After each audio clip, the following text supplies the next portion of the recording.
అనంతపురం జిల్లా కళ్యాణదుర్గంలో excise CA Hasina Bhanu వివాదం మరింత ముదిరింది. హసీనా భాను అవినీతి అక్రమాలను బయటపెట్టినందుకే తనను చెప్పుతో కొట్టిందని డ్రైవర్ నాని ఆరోపిస్తున్నాడు. తన అవినీతిని తనపై నెట్టి తప్పించుకోవాలని చూస్తుందని అంటున్నాడు. 2 ఏళ్లుగా ఎక్సైజ్ వాహనానికి ప్రైవేట్ డ్రైవర్గా పనిచేస్తున్నానని చెబుతున్నాడు నాని. కర్ణాటక మద్యం బెల్ట్ షాపుల నిర్వాహకుల నుంచి వసూళ్ల కోసం ఎక్సైజ్ సీఏ హసీనా తనను పావుగా వాడుకుందని ఆరోపిస్తున్నాడు డ్రైవర్ నాని.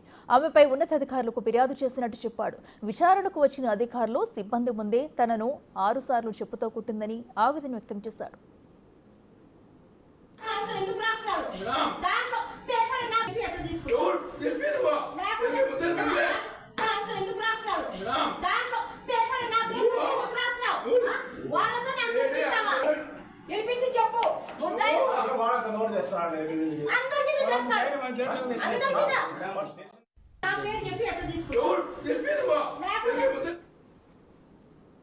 కళ్యాణదుర్గం ఎక్సైజ్ స్టేషన్లో 2 ఇయర్స్గా డ్రైవర్గా వర్క్ చేస్తున్నాను.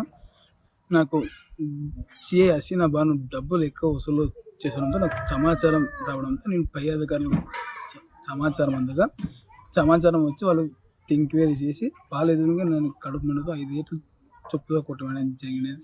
దానికి నేను ఆమె భయపడిచ్చి నన్ను బెంగళూరు చేసింది. నేను రాత్రి నాకు దిగడే వచ్చాను కాబట్టి నేను తెలుసుకొని వచ్చి నేను డిఎస్పీ కంప్లీట్ చేస్తాను. పోయి నాకే అధికారులందరూ కూడా నాకు సాయం చేయాలని కోరుతున్నాను.